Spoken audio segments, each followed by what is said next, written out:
पराग जी, बहुत बहुत स्वागत है आपका। गुड मॉर्निंग, धन्यवाद सर जी बिजनेस को समय देने के लिए।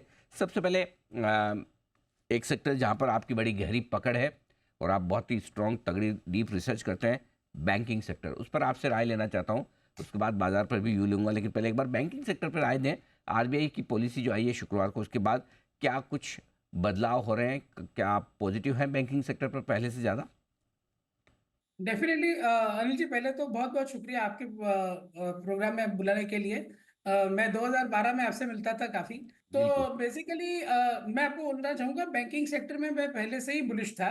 और वो बुलिशनेस थी वैल्यूएशन के कारण, और एक कंसिस्टेंसी ऑफ अर्निंग के कारण, और असेट क्वालिटी जो यहाँ पे अभी आज की तारीख में जो तकलीफ है वो सिर्फ कुछ पॉकेट्स में है, जैसे कि एमएफआई माइक्रो फाइनेंस लोन में है, अनसिक्योर्ड पर्सनल लोन में है। तो कुछ कुछ बैंक्स जो है, जैसे कि एसबीआई है, उसकी अनसिक्योर्ड लोन 3.5 लाख करोड़ की है, लेकिन वहां पे गवर्नमेंट एम्प्लॉयज को दी गई लोन है। राइट, तो मेरे हिसाब से ये बार, और सीआरआर कट के बाद तो मैं और भी पॉजिटिव हूँ। बिकॉज ये एक हम लोग जो बोलते थे पहले फेड में, जब इंटरेस्ट रेट काटते थे फेड, तब बोलते थे फेड पुट है, कि फेड है, अगर कुछ इकोनॉमी को कुछ हुआ तो फेड है। वैसे ही अभी इंडिया में आरबीआई पुट है मेरे हिसाब से, कि आरबीआई ने बोल दिया है कि अगर ग्रोथ सफर करेगा तो मैं लिक्विडिटी प्रोवाइड करूंगा। तो ये एक चीज जो मार्केट ने आई थिंक निगलेक्ट की है सीआरआर कट के बाद, कि समझो मार्केट को ये लगता है कि मार्च में वापस लिक्विडिटी शॉर्टेज हो जाएगी, लेकिन आरबीआई बैठा है लिक्विडिटी प्रोवाइड करने के लिए। और एसबीआई और फेडरल बैंक जैसे शेयर जिसमें मैं काफी ज्यादा पॉजिटिव हूँ और हमारे पोर्टफोलियोज में भी है। मैं आपको एक सिंपल बात बता दूं, आज इंडिया की 20% इकोनॉमी को एसबीआई फंड करता है। उसका मार्केट कैप 7,70,000 करोड़ है, 7,70,000 करोड़। उसकी आप सब्सिडरी वैल्यू हटा तो 860 का भाव है, 280 रुपया सब्सिडरी वैल्यू है। 580 में आपको बैंक मिल रहा है जिसका ईपीएस 85 रुपीज है अगले साल का। आपको 7 पी पे मिल रहा है। प्राइस टू बुक वैल्यू 1.1 है। 18% आरओई बनाती है बैंक। तो मेरे हिसाब से, और ये सबसे इंपॉर्टेंट चीज जो बैंकिंग के लिए होने वाली है, वो ये है कि जो सिक्लिकलिटी ऑफ अर्निंग थी, बिकॉज असेट क्वालिटी बिगड़ जाती थी बीच में, वो अभी कम हो गई है। क्योंकि कॉर्पोरेट जो बड़ा सेक्टर होता है, वहां जैसे एनपीए आते थे एक जमाने में, 2007-8 की साइकिल आप याद करिए, जब बड़े एनपीए वहां से आते थे, वो अभी नहीं है। अभी जो एनपीए है वो ग्रैन्युलर एनपीए है, रिटेल के एनपीए है, जो इतनी बड़ी बैंक के इजीली एब्जॉर्ब कर सकती है। फेडरल बैंक जैसे मैं कह रहा हूँ 10-11 के पी पे ट्रेड कर रहा है अगले FY 26 पे। प्राइस टू बुक 1.2 1.3 टाइम चल रहा है। उसमें मनियन साहब आए हैं कोटक से। वो मनियन साहब का एक ही होना चाहिए मेरे हिसाब से, हाई टीन ग्रोथ और आरओआई इंप्रूवमेंट। अगर ये दोनों उन्होंने दिखा दिया तो ये बैंक भी 1.7 1.8 टाइम बुक पे आराम से ट्रेड कर सकता है, विच मीन्स 280-300 का भाव हो सकता है। एसबीआई भी मेरे हिसाब से तो अभी 1,000 रुपए का भाव होना चाहिए था। Again thump the table and tell you कि जब हम आगे बात करेंगे करते रहेंगे, जब ये निर्मला सीतारामन जी ने ये बोल दिया है कि Q3 में वो जो जीडीपी ग्रोथ जो घटा है Q2 में 5.4% आया है, उसको रिकवर करने के लिए गवर्नमेंट स्पेंडिंग शुरू करेगी।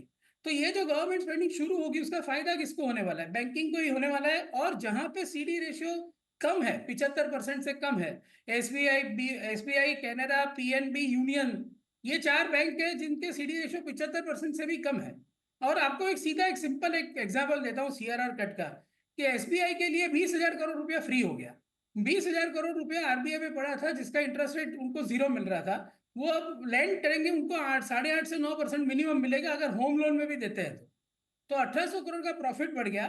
पिछले साल का उनका core banking profit after tax 61,000 crore था, विच मीन 3% उनका प्रॉफिट बढ़ गया, अगर सिचुएशन बाकी की सब सिचुएशन वही की वही रहती है। तो मेरे हिसाब से ये, और ये मार्केट ने इसको इस तरह इसलिए इतना पॉजिटिव इसलिए नहीं लिया है सिर्फ, कि मार्केट को लगता है कि लिक्विडिटी वापस ड्रेन आउट होगी जीएसटी के लिए या टैक्स भरने के लिए। लेकिन शायद रीडिंग बिटवीन द लाइंस, मैं आपको बोल रहा हूँ कि आरबीआई गवर्नर ने इस बार ग्रोथ के ऊपर फोकस किया है। अब तक सिर्फ इन्फ्लेशन फोकस था। और ये भी बोला है कि दिसंबर के बाद क्रॉप्स आएंगे तब इन्फ्लेशन गिरेगा और गवर्नमेंट स्पेंडिंग बढ़ने से ग्रोथ आएगी।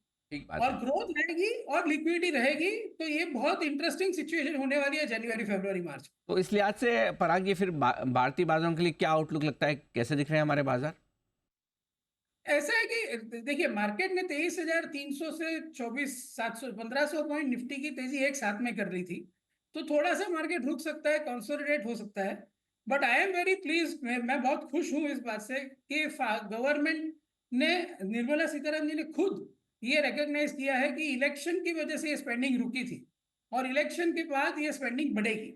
जैसे एल ने अपने रिजल्ट में बोल दिया था कि हमारा ऑर्डर इनफ्लो गाइडेंस और रेवेन्यू गाइडेंस सेम है, जबकि पहले 6 महीने स्पेंडिंग कम थी।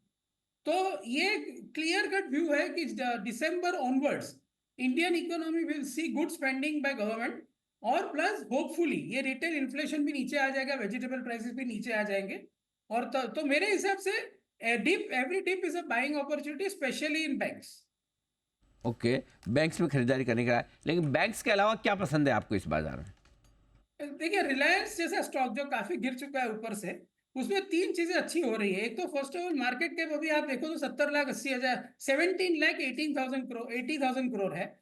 17,80,000 करोड़ के मार्केट कैप में आपको डाउन साइकिल का 1,35,000 करोड़ का कैश प्रॉफिट मिल रहा है, विच मीन 60% यील्ड है उसमें।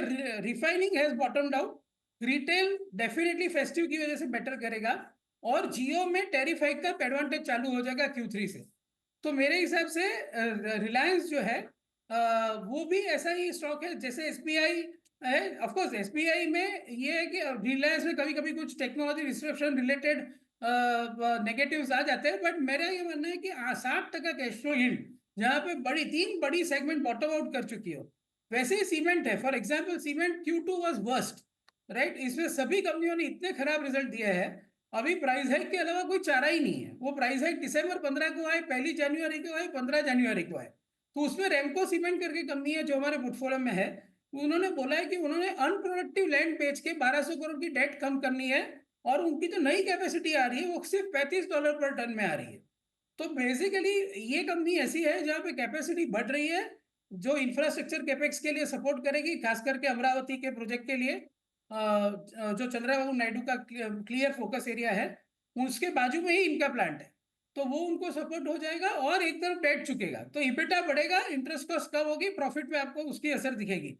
तीसरी मैं लास्ट बात बोलना चाहूंगा, आज एफएमसीजी स्टॉक काफी नीचे है बिकॉज ऑफ गोदरेज कंज्यूमर का बिजनेस आउटलुक। तो ये एक सेक्टर मैंने देखा है अनिल जी, मेरे एक्सपीरियंस से, ये सेक्टर जो है इसमें अगर आपको कॉन्ट्रा बेट लेनी हो, जब ये सेक्टर बहुत गिर रहा हो जैसे कि आज गिर रहा है, तो आपको HUL, कोलगेट ऐसे शेयर ध्यान में रखने चाहिए। और धीरे धीरे से, मैं नहीं बोलता हूँ कि एकदम जोर से, बिकॉज आज का आउटलुक काफी खराब है, पाम ऑयल के प्राइसेस बढ़े हुए हैं। तो और अभी तक इतना इफेक्ट रूरल कंजम्पशन का दिखा नहीं है, लेकिन आई एम श्योर Q4 में दिखेगा।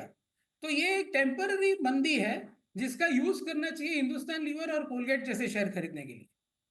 लीवर और कोलगेट जैसे शेयर खरीदें आप। रिलायंस और रेमको सीमेंट जैसे शेयर और बैंकिंग शेयर पर हैं बुलिश। SBI, फेडरल बैंक जैसे शेयर है पसंद। पराग ठक्कर साहब को सर बहुत बहुत धन्यवाद आपका समय देने के लिए।